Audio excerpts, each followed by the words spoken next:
இங்கே இந்த பையன் நியூஸ் பேப்பர்லாம் எடுத்து வச்சுக்கிட்டே செம்ம சந்தோஷமாக இருக்கான். முதலாளி கேட்குறாரு என்னடா ஆச்சுன்னு சொல்லி. இன்றைக்கி ரிசல்ட் டே, ஸ்கூலில் இன்றைக்கி மார்க் சொல்ல போகிறாங்கன்ன உடனே இவனும் பேப்பர்லாம் எடுத்துக்கிட்டு ஒரு வீடாக போய் போட்டுட்டு வீட்டுக்கு போய் ட்ரெஸ்ஸை மாட்டிட்டு ஸ்கூலுக்கு கிளம்புறான். அவங்க அம்மா கிட்டே நீ ரிசல்ட் சொல்கிறாங்கம்மா, நீங்கள் வரீங்களான்னு கேட்கும்போது நான் வந்தால் மட்டும் என்ன அதிக மார்க் எடுக்க போறியான்னு சொல்கிறாங்க. இவன் சாப்பிட்டுட்டு இருக்கும்போது அவங்க அம்மா சொல்கிறாங்க எனக்கு நிறைய வேலை இருக்குடா, முதலாளி அம்மா ஊருக்கு கிளம்புறாங்க, நான் பேக் பண்ணி வைக்கணும்னு ஒன்று.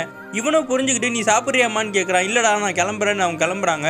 இந்த பையனை ஸ்கூலுக்கு போயிட்டு வரும்போது நான் ஸ்கூல்லேருந்து நிற்க வேண்டியதாக இருக்குமேன்னு சொல்லி ஃப்ரெண்டுக்கிட்ட புலம்பிக்கிட்டே வரான். வீட்டில் ஃபீல் பண்ணிக்கிட்டே உட்காந்துருக்கான். அவங்க அப்பா வந்து சாப்பிட்றதுக்கு முன்னாடி நீ இன்ஜினியர் ஆகுண்டான்னு சொல்லியிருப்பாரு, அதை நினச்சிக்கிட்டு இருக்கான். அவங்க அம்மா வந்தோடனே ஏன்டா இந்த மாதிரி உட்காந்துருக்கேன், இங்கே பாரு முதலாளி உனக்காக புக்கு நோட்டெல்லாம் கொடுத்துருக்காங்கன்னு எடுத்து காட்டும் போது இவன் ஏன் இப்படி உட்காந்துருக்கான், ஃபெயில் ஆகிட்டியாடான்னு கேட்டான். நான் தான் ஸ்கூல்லேயே ஃபஸ்ட்டுன்னு சொல்லி எடுத்து காமிச்சோன்னா அவங்க அம்மாவும் கட்டி பிடிக்கிறாங்க.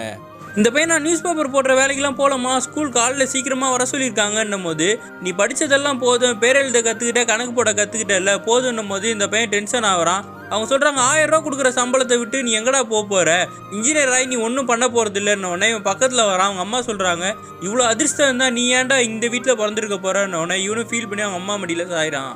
இந்த பையன் முதலாளி கிட்ட போயிட்டு நான் ஸ்கூலுக்கு போனால் வேலைக்கு வர மாட்டேன்னு சொன்னால் ஏன்டான்னு கேட்டால் காலையில் நான் லேட் ஆயிரணும் போது நீ சைக்கிள் வாங்கடா, நீ நடந்து போய் நியூஸ் பேப்பர் போட தான் லேட் ஆகுது, 1000 ரூபா தான் செகண்ட்ஸில் சைக்கிள் வரும்னு அம்மாக்கிட்டையும் காசு கேட்க முடியாமல் இவனும் ஃப்ரெண்டும் சேர்ந்துக்கிட்டு எல்லா கடையிலையும் போய் வேலை கேட்குறானுங்க.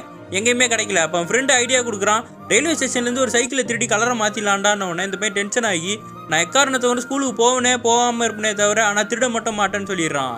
நைட்டு அவங்க அம்மா கிட்ட போயிட்டு 1000 ரூபா தான் கொடுங்க, சைக்கிள் வாங்கணும்னு கேட்குறான். அப்போ தானே நான் ஸ்கூலுக்கு சீக்கிரம் போக முடியும்னு கேட்குறான். அவங்க அம்மா சொல்கிறாங்க மறுபடியும் சொல்கிறேன், நீ படித்ததெல்லாம் போதும், ஸ்கூலுக்கு போகிறத நிறுத்திட்டு அந்த டைமில் ஏதாவது ஒரு வேலைக்கு போனால் காசாவது கிடைக்கும் அப்படின்னோடனே இன்ஜினியர் தான் நான் ஆவேன், என்னை புரிஞ்சுக்கோங்கன்னு சொல்லிட்டு கோவத்தில் பெட்ஷீட்டை போட்டு படுத்துடுறான்.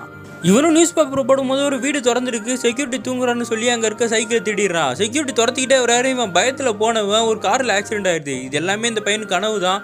வேர்த்து விறுவிறுத்து பயத்தில் கதவு திறந்து பார்த்தா அவங்க அம்மா நிற்கிறாங்க. ஏன்டா இந்த மாதிரி ஆயிருக்கு, இங்கே பாரு உனக்காக என்ன வாங்கிட்டு வந்திருக்கேன், உன்னோட டெஸ்டினின்னு சொன்னவொடனே வெளியே பார்த்தா அழகான சைக்கிள் நிற்குது. அவங்க அம்மாவை இறுக்கி கட்டி பிடிச்சி அழுதுகிட்டு இருக்கான்.